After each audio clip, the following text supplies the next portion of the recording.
Clarkston. I'm Rod Rock, Superintendent of Schools, and this is Real Learning, where we showcase the great learning and teaching that happen every day in the Clarkston Community Schools. Today we're fortunate to have with us Shelly Roland, who's the band director at Sashabaw Middle School. Shelly's been a teacher here in Clarkston for 13 years and 35 years total. Welcome to the show, Shelly. Thank you very much, Dr. Rock. And I know you're retiring at the end of this year. So can you tell us a little bit about your educational background? Sure. I actually grew up in the Thumb, which you can relate to, in a small school system where my 3 children also have attended, and now 6 of my 10 grandchildren are in that school system. I went on to Eastern Michigan University, where I studied with Tom Tyra and Dr. Max Plank, Armand Abramson, and a number of others. And then have done some postgraduate work beyond that at both U of M and Saginaw Valley, actually. Okay. As I know we have other teachers who have come out of Eastern Michigan, so that must be a great music school. So what is your philosophy of learning, and how does you arrive at that philosophy? Well, I think I arrived at my philosophy via my parents and the various teachers I had. My philosophy is that everyone needs to feel important. Mm-hmm. I need to be important to people, and I need to be important to other people. And we have so many students that come through our doors, and I don't think they always understand how great, what great importance they are to the program, how much they mean to us as teachers, and that connection, as that's developed, you can actually see a child's confidence grow and their desire to do well grow. Mm-hmm. So that really would be my philosophy. I think it was instilled in me at an early age. I don't ever remember my parents saying, you know, you can't do this or you can't do that. My dad owned a gas station. My mom was a public health nurse, and it was just work ethic. Mm-hmm. Work ethic. Whatever we did, we would do our best at it. So I try to instill that in our students. Not everyone is going to have the same type of success, but maybe one child's personality is their successful point, where another's knowledge of rhythm and notes is going to be their high point. So we all work together, and that is, I think that's really important.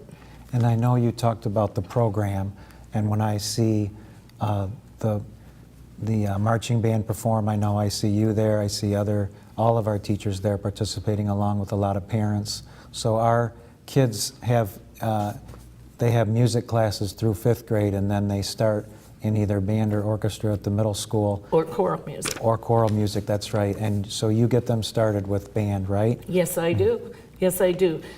This year we have 5 6th grade bands and 3 7th grade bands. Mm-hmm. The students are wonderful. They are not ability grouped, so we have a mixture of students in each group. We do differentiate when it comes to things like solo and ensemble, which I feel is one of the most important things our students take part in, because we can assign music of a specific level to a student or give them a choice of several pieces, and the majority of the work has to be done outside of the classroom. Mm-hmm. We do have some music mentors who come in and help our students, but the kids really take on the responsibility for that.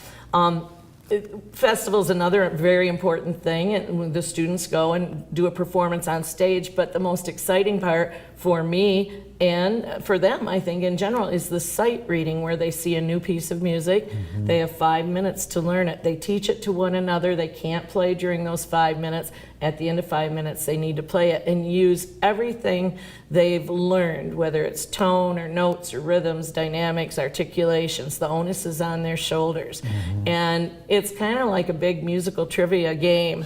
And if they can remember to have fun, it's usually quite successful. Mm-hmm. So they really have to perform their understandings and show what they know. They do, on a regular basis, in so many ways. We also have a number of students that take part in honors bands and things like that. I know our music program is very successful. We have students achieve at a very high level. So you talked about your parents and about hard work. What does your philosophy look like in your classroom? In my classroom, and I will say that this has changed somewhat over the past 3 or 4 years, especially at Clarkston, but I really want the students to demonstrate that they are able to understand the concept. And I use the phrase a lot. Do you understand that concept? Yes. Can you explain it to someone else? Please do so. Or what are you hearing? How is this affecting the whole group? Why did I stop the band? Things like that. So in the past, I think as a younger teacher, I was more focused on telling the students everything. And now I see how important it is that our students speak this common language, which we do at Sashbaugh, and are able to share, and they love to share. They think it's just like the best thing since chocolate cake. So their hands pop up. They love to play for the class, to demonstrate. There are very few tears. In fact, I can't think of any this year. I've probably jinxed that whole process now. But they love to show what they know. Our students do. They love to explore. Okay, and sometimes their ideas are a little bit off the wall, but that's all right. They're growing through that. And those are wonderful skills in life that they carry with them, to have the courage to speak up and perform in front of others. It takes a lot of courage, I think, for One kids of to do that. one of my favorite things to tell the kids, whether it's here at Clarkston or when I'm adjudicating groups or whatever, is not all of you will be growing up to be professional musicians. Some may, but you'll be professional something. You'll be a parent, you'll be a doctor, you'll be a lawyer, you'll be a salesman, you'll be working with wood. Whatever you're doing, you will use the skills that you've learned here at Sashbaugh and in my class, because you're going to hit bumps and ruts. You're going to have wrong notes in life, but you have to get past those wrong notes and continue on the journey. And you mentioned a little bit about festival and different things, and you've been very involved in the Michigan School Band and Orchestra Association, and I know you were a Teacher of the Year a couple of years ago. You've conducted some youth orchestras, so can you tell us a little bit more about that organization and your involvement? Yes, the Michigan School Band and Orchestra Association is made up of band directors and orchestra directors from across the state of Michigan. There are 16 districts, and the running festivals is part of what they do, guiding new directors, young directors, allowing for mentoring by older directors.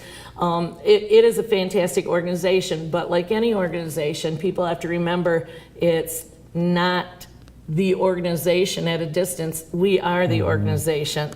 Just as teachers, we are the school system. We are Clarkston.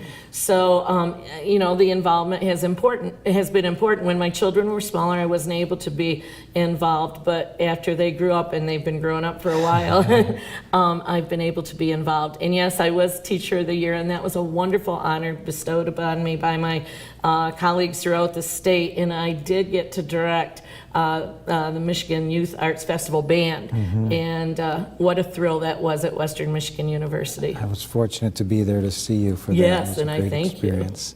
So I don't imagine that your passion is very far from what you've talked about with music. What is your passion, and how did you find it? Oh, that's multifaceted. I think just living life, living it well, keeping a positive attitude, never forgetting how blessed we are is my passion, and to share that with others and hope to help them understand that happiness comes from within. You don't go looking for it somewhere else. It's an internalized thing, and in order to have a good life, you need to answer that happiness. You need to treat yourself well. I learned that this past year. And just love people, love life. Wonderful. That's a wonderful way to live life.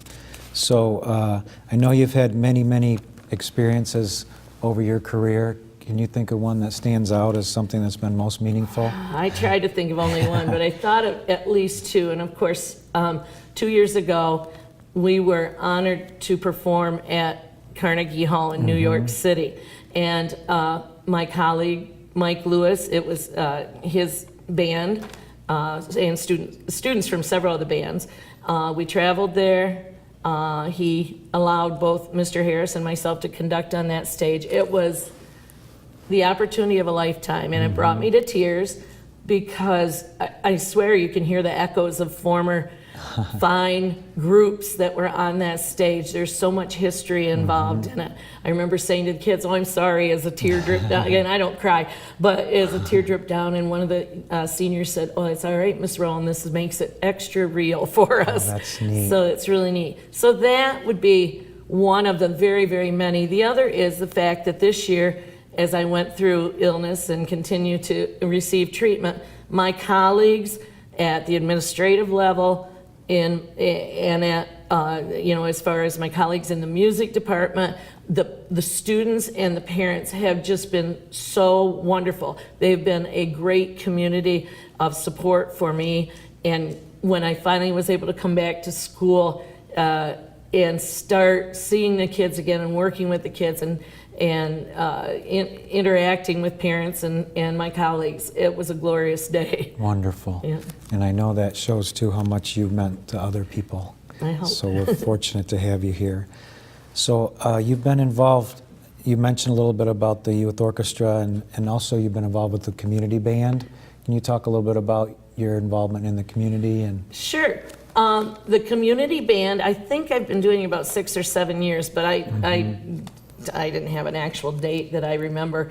But the community band has long been established in Clarkston, and they were in need of a director. And initially, Mr. Lewis and I did it together, and then I took over the following fall. And it's just another group of students in reality. And we have people in that group ranging from about the age of 14 all the way up to 89. wow. And you see the same expressions on the faces of those individuals. You see them making sacrifices to be at rehearsals and at concerts, and it is just an incredible experience. Sometimes it feels like putting together a patchwork quilt because not everybody can be there every week. We have a bari sax player that, well, I'll be in China next week, I can't fault him on that. That's his job. But he loves playing bari sax, and when he comes in, I know he'll be well prepared. So it is great fun. I think musicians, I don't even think, I know it is a lifelong potential involvement. And so I would say from entrance into music to the time that we go to that big band in the sky, that there's an opportunity for joy and happiness through making music. And I know you've contacted me late at night sometimes before a snow day and asked if the community band can still come in and practice, so I know how committed you are and how committed they are to that. Yeah. It's a wonderful thing. Thank you. So you've talked about connections you've had with students, and we think about this red thread in Clarkston and how we're always connected. Can you think of a student with whom you've been connected, or that kind of relationship you've had? Certainly, and this dates back to my first teaching job, actually in Dearborn Heights, but it continues on and makes me well aware of how important our relationships with students are. When I began teaching at Blue Lake Fine Arts Camp, one of the administrators came up and said, "Well, one of your former students is here." And I'm like, I had no idea. Well, it ends up that this was a mom and her autistic son, and she was coming to be with him at camp. In fact, she probably did more playing in the band that summer than he did. But through his music, and she has been very proactive for him, but through his music, he has grown and communicated more and more each year, and he's had many, many opportunities to meet people and to experience things. And the full circle thing is I ran into her in the store about a month ago, and they actually are living in Waterford at this point. So there is a lifelong connection, and it's somewhat like the distance from Kevin Bacon type thing. Right. It seems, Degrees of especially in separation. music, that I know this person and that person knows this person. How did you two know one another? That type of thing. Well, I'm sure when you help someone connect with something they love, that lasts a lifetime. So if there's one thing you could change in education, what would it be and why? It's just one. Well, that's difficult to just name one.